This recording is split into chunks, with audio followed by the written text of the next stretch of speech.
Hi guys! Welcome back to our channel. And before we get started guys, please do subscribe and give us a big thumbs up. So for today's video guys, yun na nga po, I will be sharing with you my own take note, my own personal experience sa ABC360. Yan. So, para po yun sa mga ilan na nagtatanong kung ano po yung company kung saan po ako nagtatrabaho ngayon, it is ABC360. So, I do prepare some questions to make like this video shorter. Kasi if I were going to, to explain more, kulang po siguro ang 30 minutes, which is boring naman, diba? So, I will be explaining my answers on every question po on my next videos. Alright, so let's get started. So, first question. Gaano katagal ka na sa ABC 360? I've been po with ABC 360 for 1 year and 2 months. Yes, mga kananay, mga kamonkeys. Nakatagal po tayo ng 1 year and 2 months sa ABC 360. Second question. Mabilis ka lang bang natanggap? Mabilis ka lang bang natanggap? I would say yes. How was the application process? It is not as fast and as easy compared sa native camp. Kasi po, diba, yung mga previous videos ko, I do share my experiences, like my demo lesson experiences po with native camp. So, comparing the two, I would say na mas mabilis sa native camp. Sa ABC 360, mas, parang, I would say na mas medyo, how can I say this? Like, medyo mas madaming demo lessons, and also, yung Pinoy po na nag-interview sa akin, like who did my first interview, ay isa lang. Isa lang siya. The rest, those who actually took my demo lessons were all Chinese nationalities. And yun. So, nestling coach, we do have a nestling coach then. We have team coaches and all of them are Chinese. So, mabilis ka lang ba natanggap? Yes po. Though may mga ilang demo lessons po tayo na napagdaanan at pinagdaanan. And yun. How much was your hourly rate? Siyempre, diba? Usapang pera. I started po, before I applied, I knew that the hourly rate was 105 pesos per hour. During that time, okay na po siya kasi kung hindi po ako nagkakamali, that time, other companies are like giving for 1 hour like less than 100 or maybe 100 pesos per hour. So, hindi naman po nagkakalayo-layo. How many classes or slots per hour? 3. So, each class po, like, each class is 17 minutes. So, it could be extended till 20 minutes, depende po sa inyo at sa takbo ng student ninyo. So, paano yung memo? Pag may memo, yun po. Pag may memo natin, guys, kung kaya nyo mag-multitask na isabay siya together with the student, like while you're conducting the lesson, you're like somehow, diba, nag-sneak kayo ng ibang memos. You can do that, diba? But if you think na yung student is medyo, may mga student po kasi na gusto nila, parang sa kanila ka lang nakatingin, wala ka ibang ginagawa, or nakikita nila pag may iba kang ginagawa, medyo standby ka lang doon. Kasi may mga students po na nagbibigay talaga ng negative feedback. So, yun, memos, yun nga lang, medyo kumukonsumo siya ng oras.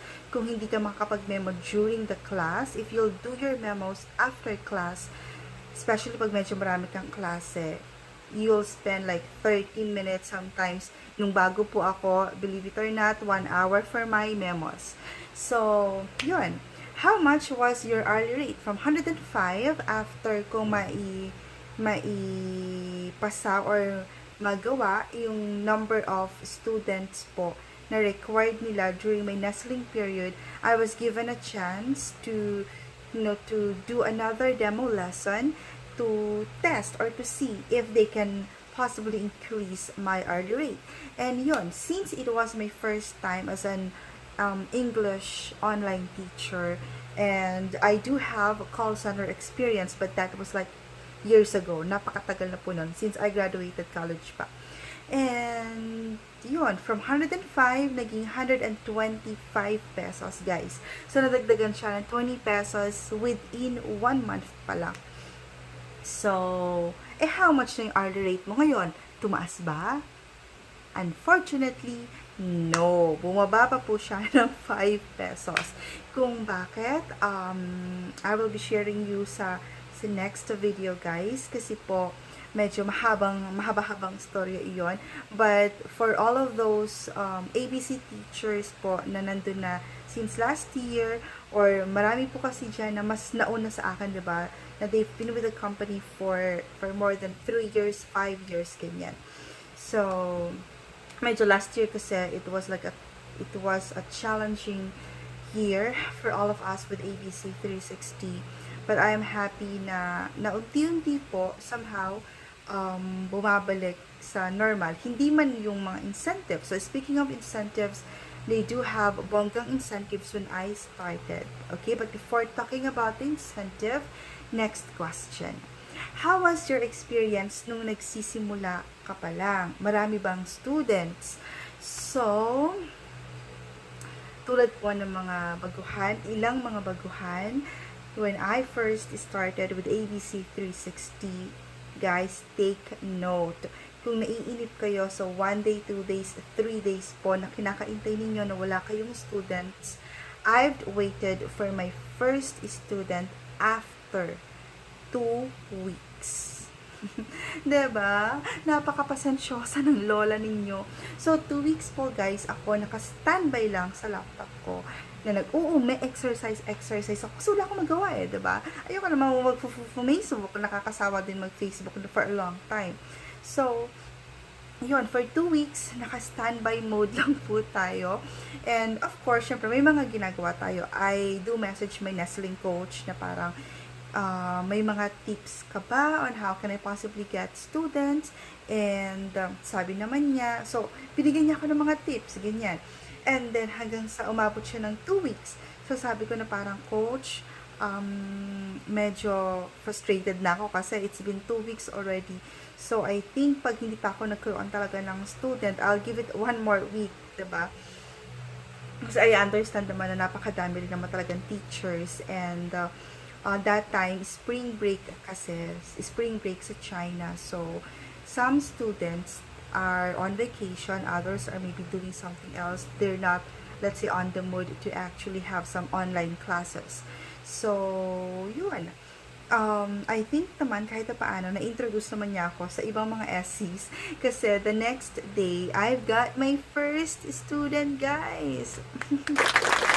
First student after 2 weeks of waiting. So, 2 weeks, matagal na po yan. Diba? So, if you are an ABC360 teacher, or if you used to be an ABC360 teacher, you can comment down below, guys, and share your experiences kung gaano katagal din po kayo nag-intay to actually get your first student. So, yun. How was your first few months?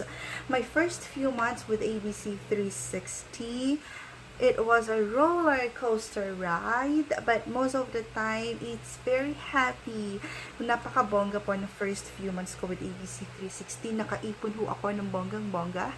Knowing that I used to work only 3 hours a day for 6 days. Then, eventually, nadagdagan ako ng 4 hours kasi hinahabol ko yung incentive nila.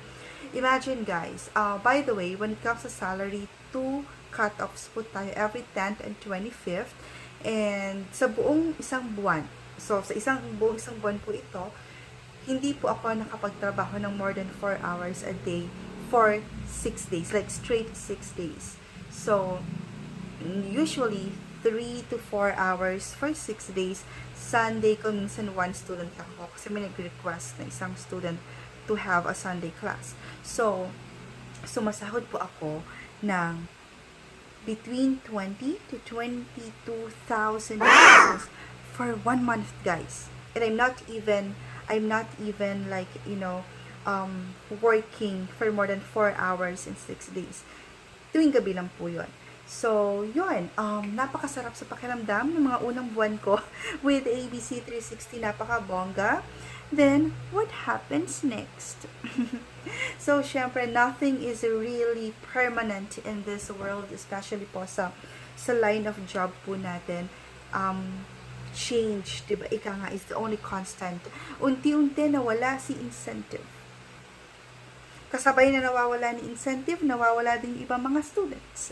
So, that's why po yung sabi ko nga kanina, we've been through a very challenging year last year. So, I used to earn like 20 to 22,000 pesos. But now, less than that. Kasi nga, nawala na yung mga incentives. But still, happy ka pa ba?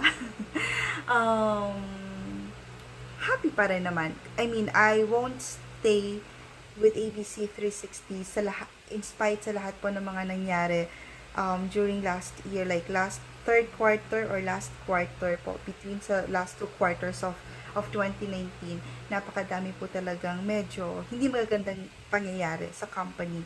But I chose to stay. Why? Again, this is for my personal experience. I do have my own reasons why I stay and why I choose to stay, while others po, they choose to leave. And again, you are free to do whatever you want. It's your own decision. Whatever you think will make you happy, the company, wala naman sila magagawa, diba? Kung yun yung gusto mo talaga. So for me, I choose to stay because I do have my own reasons. And also, nawala yung mga regular students ko, nabawasan sa isang araw. Like before, nakaka-12 students ako. Dumating ako sa point na 4 students, 5 students. Sometimes, yung weekends ko, parang nagiging 3 students. Yung Sunday ko, alam mo yun, 2 students. Dulo-dulo pa yung oras niya. So, it was very challenging. And last question.